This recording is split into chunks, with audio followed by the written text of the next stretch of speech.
गोविंद हरे गोपाल हरे नाट नागर काना राम हरे गोविंद हरे गोपाल हरे नट नागर काना श्याम हरे नट नगर काना श्याम हरे नट नागर काना श्याम हरे नट नगर काना श्याम हरे नट नागर काना श्याम हरे गोविंद हरे गोपाल हरे नट नागर काना श्याम हरे गोविंद हरे गोपाल हरे नट नागर काना श्याम हरे गो माता च पिता त्वमेव त्वमेव बन्धुश्च सखा त्वमेव त्वमेव विद्यां द्रविणं त्वमेव त्वमेव सर्वा मम देव देव। श्री गरुड़ पुराण अध्याय 12 एकादशी दिन विधि वर्णन।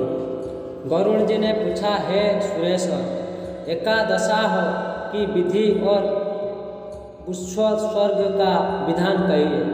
श्री भगवान जी ने उत्तर दिया, 11वें दिन प्रातःकाल ही जलाशय पर जाना चाहिए और सब अर्धोदाहिक क्रिया प्रयत्न पूर्वक करनी चाहिए। वेद शास्त्र में आस्था रखने वाले ब्राह्मणों को निमंत्रण देवे, हाथ जोड़कर नमस्कार करें, उनसे प्रेत की मुक्ति के लिए प्रार्थना करें, स्नान संध्या आदि करके आचार्य भी शुद्ध होकर एकादशाह का विधान विधिवत करें। 10 दिन तक बिना मंत्र के नाम गोत्र का उच्चारण करके श्राद्ध करें और 11वें दिन प्रेत को मंत्र सहित पिंडदान करें। हे गरुड़, विष्णु की स्वर्गलोक की स्वर्गमयी प्रतिमा, विष्णु की स्वर्णमयी प्रतिमा बनवाए, ब्रह्मा की मूर्ति चांदी की, इंद्र की मूर्ति तांबे की और यम की मूर्ति लोहे की बनवाए। पश्चिम दिशा में गंगा जल भरकर विष्णु का कलश रखे, उसके ऊपर पीले कपड़े में लपटकर विष्णु मूर्ति स्थापित करें। पूर्व दिशा में जल समेत ब्रह्मा का कलश रखें, उस पर श्वेत कपड़ा लपटकर ब्रह्मा की मूर्ति स्थापित करें। उत्तर में शहद घोर घी से भरा हुआ रुद्र कलश रखें, उसके ऊपर लाल वस्त्र में लपेटकर श्री रुद्र को स्थापित करें। दक्षिण दिशा में इंद्रजल से भरा हुआ यम घट रखें, उसके ऊपर काले वस्त्र से लपटे यम की मूर्ति स्थापित करें। मध्य में मंडल करके कौशिक पुत्र ब्राह्मण को स्थापित करें। दक्षिणाभिमुख होकर अपसंख्या होकर तर्पण करें। विष्णु, ब्रह्मा, शिव और धर्म यमराज को वेद के मंत्र से तर्पण करें और हवन करने के पश्चात 10 घाट आदि श्राद्ध करें, फिर गोदान दे। हे माधव, मुझसे दी हुई ये गो आपकी प्रसन्नता के लिए होवे। उस मूर्तक द्वारा उपभोग किए हुए वस्त्र, भूषण तथा वाहन आदि घी से भरा हुआ कांसे का पात्र, सप्तधान्य तथा उसकी प्यारी वस्तुएं और तिल आदि 8 महादान जो अंतकाल में न किया गया हो, इन सबको सज्जा के समीप रखकर दान देवे। ब्राह्मण के चरण को धोकर वस्त्र आदि से पूजन करे और लड्डू, मालपुआ आदि सिद्ध अन्न तथा दूध उसको देना चाहिए। उस समय पुत्र सज्जा के ऊपर स्वर्ण के पुरुष को स्थापित कर उसका पूजन करके पूर्व कथानुसार मृत्यु सज्जा दे। हे विप्र, प्रेत की प्रतिमा युक्त और संपूर्ण सामग्री सहित यह प्रेम संख्या मैंने आपको दी। इसी प्रकार कहकर कुटुंबी आश्चर्य को सज्जा दे। उसके बाद प्रदक्षिणा करके नमस्कार करें, विसर्जन करें। इसी प्रकार सज्जा देने से नबकादि श्राद्ध से और वृषा स्वर्ग के विधान से प्रेत परम गति को प्राप्त होते हैं। 11वें दिन विधि से वृषा स्वर्ग कर हीन अंग वाले रोगी और बच्चे को छोड़ सलक्षण वृषभ का त्याग करें, जिनकी लाल आँखें, पिंगल वर्ण, सींग, गला तथा खूर लाल, पेट श्वेत, पीठ काली हो, ऐसा वृषभ ब्राह्मण को छोड़ाना चाहिए। अच्छा चिकना लाल रंग का क्षत्रियों के लिए, पीले रंग का वैश्यों के लिए और काले रंग का शूद्र के लिए कहा गया है। जिसके सब अंग पिंगल वर्ण को हो, पूछ और पैर श्वेत हो, उसको पिंग वृष कहते हैं।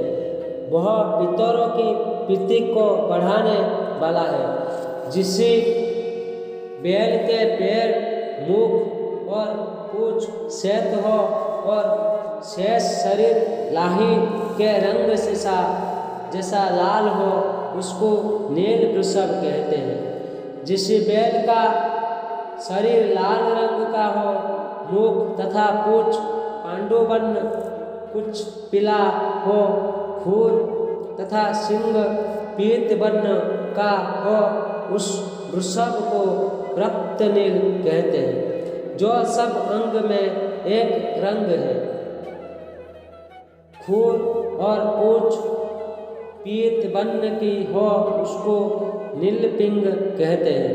यह पूर्वजों का उद्धार करने वाला है। जिसका कबूतर गोला के समान रंग हो और माथे पर तिलक हो, उस सर्वांग सुंदर वृषभ को बभ्रू नील कहते हैं। जिसका सब शरीर नीला हो, दोनों आँखों लाल हो, उसको महानील कहते हैं। नील 6 प्रकार के होते हैं। ये अवश्य ही वृषभ सर्ग में छोड़ने योग्य होते हैं। ये घर में रखने योग्य नहीं है। उसके लिए पुरानी गाथा जनता में प्रचलित है। बहुत से पुत्र की कामना करनी चाहिए, जिसमें कोई एक भी गया श्राद्ध करे, गौरी कन्या से विवाह करे अथवा नीले बैल को छोड़े, वही पुत्र योग्य है।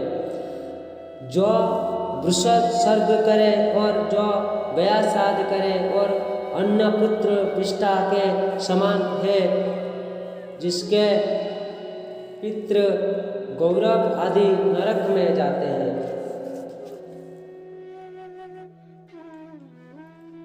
वृषभ सर्ग द्वारा उन सबको तथा 21 पीढ़ी तक को गति मिलती है। सर्ग में गए हुए पितृ भी निश्चय वृषभ सर्ग की इच्छा करते हैं कि हमारे वंश में कोई पुत्र वृषभ सर्ग करेगा। उसके वृषभ सर्ग से हम सब परम गति को प्राप्त होंगे। सब यज्ञ में वृषभ यज्ञ हम सबके लिए निश्चय मुक्ति देने वाला है। अतः पितरों की मुक्ति के लिए वृषभ यज्ञ करना चाहिए तथा यत्नपूर्वक यथोक्त विधान करें। ग्रहों को स्थापित करके उनका वैदिक मंत्र से पूजन करें। शास्त्र के अनुसार हवन करें। गोष्ठ और गाय का पूजन करें। बछड़ा और बछिया को लाकर उन दोनों को कंगन बांधे और विवाह के विधान से खंबे गाड़े। पुरुष और बछिया को रुद्र कुंभ के जल से स्नान करावे। गंध और माला से पूजन करके अदक खाना चाहिए। दाहिनी और त्रिशूल और बाईं और चक्र का चिन्ह लगावे। बैल को छोड़कर हाथ जोड़कर यह मंत्र पढ़े, तुम धर्म हो। प्राचीन काल से ब्रह्मा द्वारा बैल के स्वरूप में बनाए गए हो। इसी आपके उत्सर्ग से मेरे पितरों को भवरूपी समुद्र से तारो। इस मंत्र से नमस्कार करके बछवा और बछिया को छोड़ दे। मैं भगवान सदा उसको वर देने वाले और प्रेत को मोक्ष देने वाला होता हूँ। इसी कारण यह वृषसर्ग अवश्य करना चाहिए कि जीवन काल में ही उसका फल प्राप्त हो। पुत्र रहित पुरुष स्वयं ही इसको विधिपूर्वक करके सुखपूर्वक परम गति को प्राप्त होता है। कार्तिक आदि शुभ महीनों में सूर्य के उत्तरायण में शुक्ल पक्ष अथवा कृष्ण पक्ष में तथा द्वादशी आदि तिथियों में सूर्य चंद्र के ग्रहण में दोनों विषुव मेष और तुला संक्रांति में वृषसर्ग करें। शुभ लग्न, शुभ मुहूर्त तथा शुभ देश में सावधान होकर विधि के जानने वाले शुभ युक्त लक्षण ब्राह्मणों को बुलाकर जप हम तथा दान से देहों को पवित्र करें और पहले की तरह हवन आदि सब विधियां करें। शालिग्राम को रखकर वैष्णव श्राद्ध करें, तत्पश्चात अपना श्राद्ध करें और ब्राह्मण को दान दें।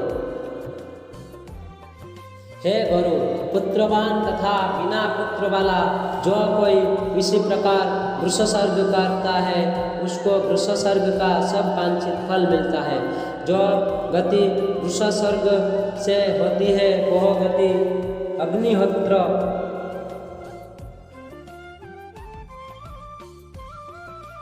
आदि यज्ञों से और नाना प्रकार के दान से नहीं प्राप्त होता है। बालक अथवा अवस्था में, कुमार अवस्था में, किशोर अवस्था में, युवा में तथा बुढ़ापे में किए हुए सभी पाप वृषसर्ग से दूर हो जाता है।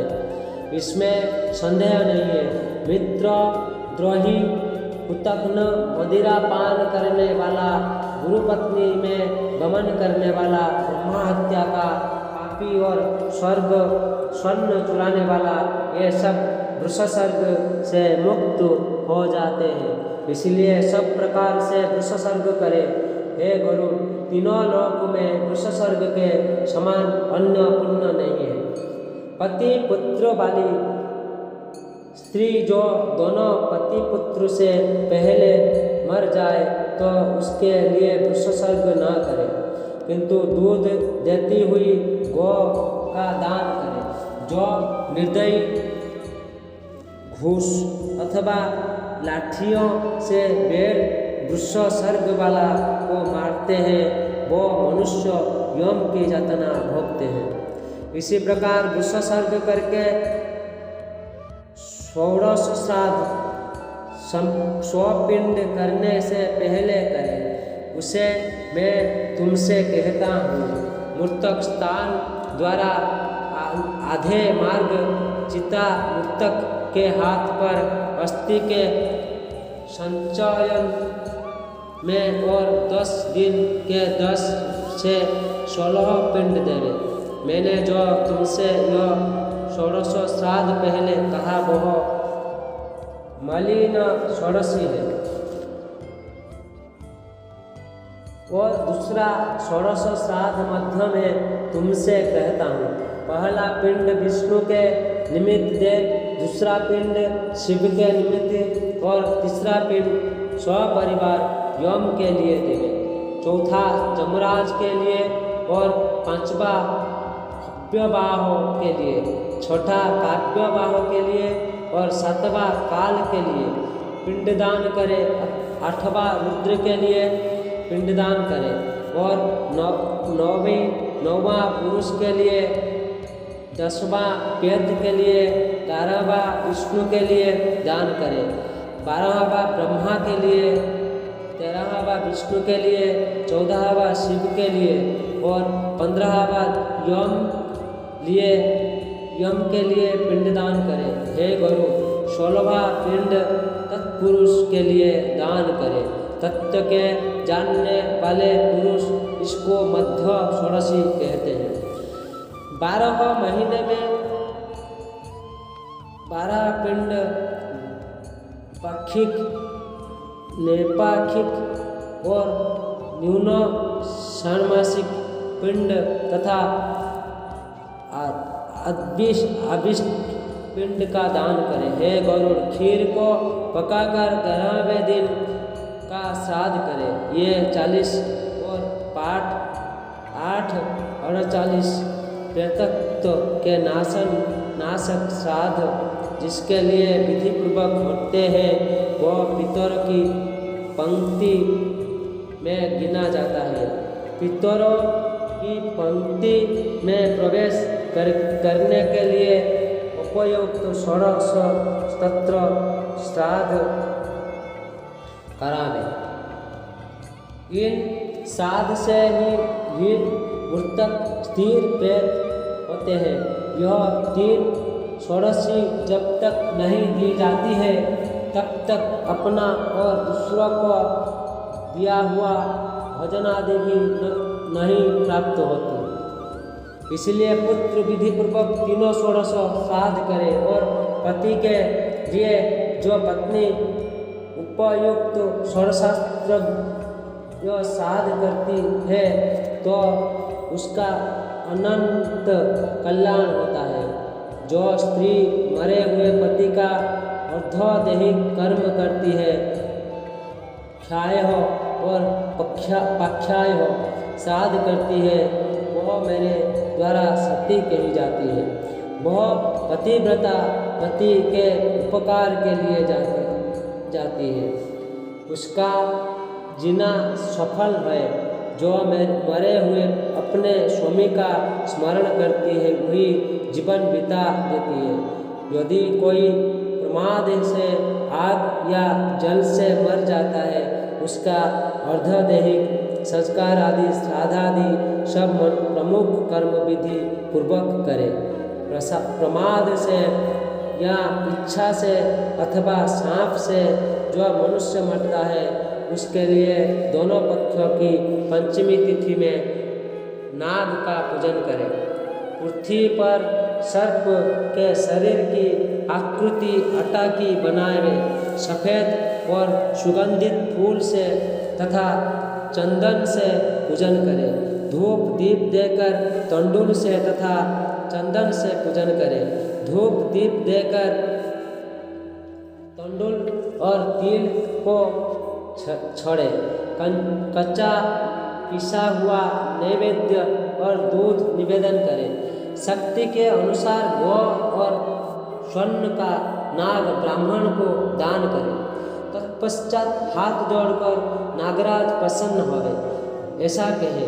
इसी प्रकार वो स्वर्ग पाते हैं और सब पाप से छूट जाते हैं। इसी प्रकार सब क्रिया करके अन्न तथा जल सहित घट का दान वर्ष पर्यंत करें अथवा अर्घ्य समेत कर्म से पिंडदान दे और मृतक को बीत जाने सूतक के बीत जाने पर सज्जा तथा पद दान करें।